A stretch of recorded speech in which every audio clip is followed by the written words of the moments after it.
और दोस्तों आपका स्वागत है किसान बागवान चैनल पे। तो आज का जो हमारा वीडियो है वो है गोभी की नर्सरी के रिगार्डिंग। वो चाहे आपके ब्रोकली है या फूल गोभी है, बंद गोभी है, और ये जो आपको पौध दिख रही है ये बंद गोभी की है। तो इसके बारे में कौन सी स्प्रे इसमें करनी चाहिए, कौन कौन सी बीमारियां लगती है, ये मैं इस वीडियो में आपको बताऊंगा। उससे पहले आप लोगों से रिक्वेस्ट है, चैनल पे अगर नए हैं तो प्लीज़ चैनल को सब्सक्राइब कर लीजिए, नोटिफिकेशन बेल ऑन कर लीजिए ताकि जो हमारे वीडियो है वो आप लोगों तक पहुंचते रहे। आप हमें इंस्टा फेसबुक पर भी फॉलो कर सकते हैं, डिस्क्रिप्शन में उसका लिंक आपको मिल जाएगा। तो दोस्तों जो हमारी कोई भी गोभी है इसमें जो सबसे ज़्यादा लगने वाला रोग होता है, एक होता है कि जो हमारी पत्तियां है वो इस तरह से जैसे आपको दिख रही है ये खा लेती है, ये मक्खियाँ वगैरह खाती है या कुछ कोई कीट हो वो खाते हैं। और दूसरी होती है कि ज़्यादातर जो बंद गोभी और फूल गोभी होती है उसमें ये जो आपको अंदर पार्ट दिख रहा है ये मुड़ सा जाता है, इसमें छोटे छोटे से कीट होते हैं। यहाँ पर मुझे वो नहीं दिखाई दे रहे। और तीसरा जो मेन रोग होता है इसकी गड़ का जो जड़ें होती है उसका या तो वो गलने लग जाती है या फिर वो काली हो जाती है, कमज़ोर हो जाती है, या उनसे जो चमड़ी होती है उनकी वो उधड़ी सी होती है।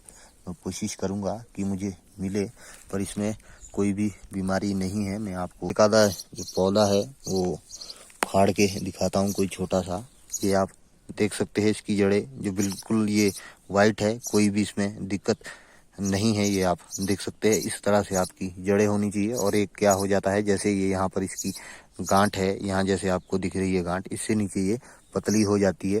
तो इन सब के बारे में मैं आपको बताऊंगा। तो सबसे पहले तो हम ऊपर वाली बात कर लेते हैं। ऊपर जो हमारी ये पत्तियां कीड़े खा लेते हैं, इसके लिए हम कोई भी जो कॉन्टैक्ट फंगीसाइड है वो कर सकते हैं। अगर आप लोग के वहाँ प्रोवाइड नहीं होती है अच्छी दवाइयाँ तो डिस्क्रिप्शन में आपको लिंक मिल जाएगा। जो कॉन्टैक्ट इंसेक्टिसाइड होते हैं उनकी आप इसमें स्प्रे कर सकते हैं।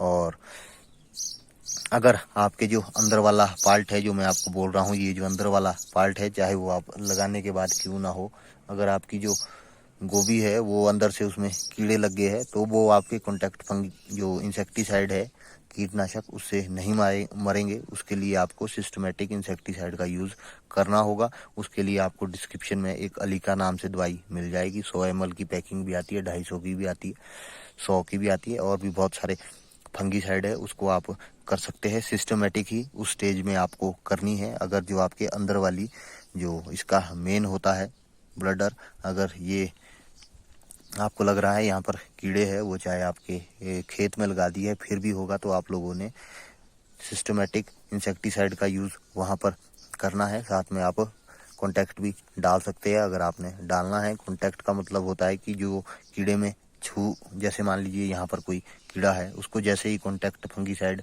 टच करेगा तो वो मर जाएंगे। कुछ कीड़े ऐसे होते हैं जैसे अंदर ब्लडर में है, वहाँ पर जो हमारा कॉन्टैक्ट फंगीसाइड है वो नहीं पहुँच पाता तो वो नहीं मरते, वो कहीं ना कहीं बच जाते हैं। उसके लिए हमें सिस्टमेटिक जो इंसेक्टिसाइड है उसको डालना पड़ता है, क्योंकि वो पत्तों के अंदर तक चला जाता है। जैसे यहाँ से स्प्रे होगी तो वो अगर बैक साइड में, क्योंकि गोभी की जो पत्तियाँ होती है वो फिसलने वाली होती है, और अगर हो सके जैसे बरसात का मौसम आता है या बरसात ही चल रही है तो आप लोग उसके साथ जो स्टिकर होता है या स्टेनर उसको बोल लीजिए, उसका इस्तेमाल गोभी की फसलों में ज़रूर करना चाहिए। उससे क्या होता है, एक तो गोभी जो है वो अच्छे से, दवाइयाँ होती है जो वो अच्छे से काम कर लेती है, साथ में ही जो दवाइयों का असर है वो लॉन्ग टर्म तक रहता है, और जो बारिश आने पर भी वो इससे नहीं निकल पाती। तो अब उसके बाद कर लेते हैं जड़ों के लिए बात। अगर जड़ों में आपके कीड़े लगते हैं तो आप 4-8 करके दवाई आती है उसको डाल सकते हैं, या जो कीटनाशक है कॉन्टैक्ट फंगीसाइड उसकी आप ड्रिंचिंग इसमें कर सकते हैं। और जड़ों के लिए चाहे आपकी जड़ें सड़ रही है या आपकी जड़ें पतली हो गई है, काली हो गई है, तो उसके लिए आप जो बेबीस्टीन होता है उसको आप, उसकी स्प्रे आप इसमें करते रहे। उससे आपकी जो जड़ें है वो कहीं ना कहीं साफ रहेगी। और साथ में अगर आपने पत्तियों की फ्रेश रखना है तो आप डायथेन वगैरह जो भी होते हैं इनकी स्प्रे कर सकते हैं, पर बेबीस्टीन भी उसमें काफ़ी अच्छा काम करता है। तो सबसे अच्छा जो मैं मानता हूँ वो बेबीस्टीन ही होता है। डिस्क्रिप्शन में आपको लिंक मिल जाएगा। सेम नाम की बहुत सी दवाइयाँ होती है, सेम केमिकल की भी बहुत सी दवाइयाँ होती है, पर जो बेबिस्टीन है वो बेबिस्टीन ही है, क्योंकि वो काफ़ी टाइम से चल रहा है और काफ़ी अच्छी है। मैं कोई उसकी प्रमोशन नहीं कर रहा, ना तो वो किसी से शायद प्रमोशन करवाते होंगे। तो आप लोग, अगर आपकी जड़ें काली है, जड़ गलन की बीमारी है आपके, और पत्तियाँ आपकी खराब हो रही है, तो आप बेबिस्टीन की स्प्रे इसमें करें। इतनी सी स्प्रे अगर आप लोग नर्सरी में करेंगे, फूल गोभी है, पत्ता गोभी है, बंद गोभी है, गांठ गोभी है, ब्रोकली है, कोई भी गोभी है, तो उसमें आपकी जो फसल है वो इस तरह से आप देखेंगे। जो ये पनीरी है ये कितनी फ्रेश है, ये आप देख सकते हैं।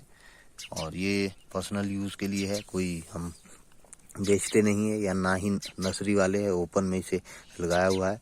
और अगर आपके जो ओले होते हैं, जिसको बजरी भी कहते हैं, और जो हेल जिसे समझ लीजिए आप, अगर वो आते हैं तो आप लोग थोड़ा इसको जाली से ढक के रखें, क्योंकि ये कमज़ोर होती है, टूट जाएगी। अगर इसका ब्लडर टूट जाएगा तो जो आपकी गोभी है वो अच्छे से सर्वाइव नहीं कर पाएगी, ना ही वो ग्रो होगी, और जो भी हमारे किसान भाई है उनको कहीं ना कहीं नुकसान झेलना होगा। और एक और बात मैं आप लोगों को बता देता हूँ। एक दिन एक भाई ने कहा था कि जो मेरी गोभी है उसमें बहुत ज़्यादा ब्लाइट लग रही है। तो ब्लाइट का एक मेन रीज़न जो मैंने ऑब्जर्व किया है वो ये है, अगर आप गोभी में बहुत जल्दी, मतलब मान लीजिए जैसे आपने यहाँ से चक्के गोभी ले गए और गोभी आपकी टिक गई, 1 महीने के अंदर अंदर जब आप लगाते हैं, इसका रोपण करते हैं, दूसरी जगह इसको ट्रांसप्लांट करते हैं, तो उस वक्त अगर आप इसमें यूरिया खाद डालेंगे, नाइट्रोजन डालेंगे, तो आपकी जो गोभी है उसमें जो है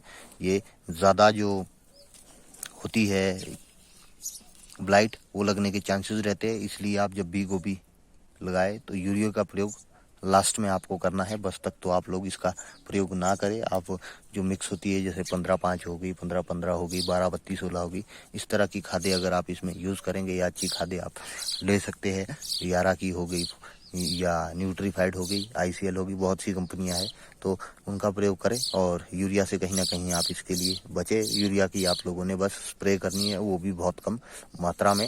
तो दोस्तों, उम्मीद करेंगे आपको वीडियो अच्छा लगा होगा। वीडियो अगर अच्छा लगा तो वीडियो को लाइक कर लीजिए, चैनल को हमारे सब्सक्राइब कर लीजिए, ताकि इस तरह की जो वीडियो है वो आप लोगों तक पहुँचते रहे। तो मिलते हैं नेक्स्ट वीडियो में नए टॉपिक के साथ। तब तक के लिए धन्यवाद।